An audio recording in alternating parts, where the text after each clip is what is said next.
Ассаляму алейкум, сіздермен мен Айжан Айтқалиқызы. Бүгін сіздермен кереметте осылай тұнба дайындайтын боламыз сұлыдан.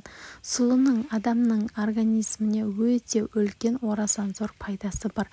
Біздің бауырымыз күніне қаншама зиянды нәрселерді жеп ішіп жатырмыз да біз сол бауырға, өт жолына, ішек құрылысына, яғни қаншама біздің денсаулығымызда болып жатқан зиянды заттардан тазалауымыз керек, тазалап тұруымыз керек. Сол үшін осы тұнбаны жасап ішіңіздер, денсаулықтарыңызға көңіл бөліңіздер.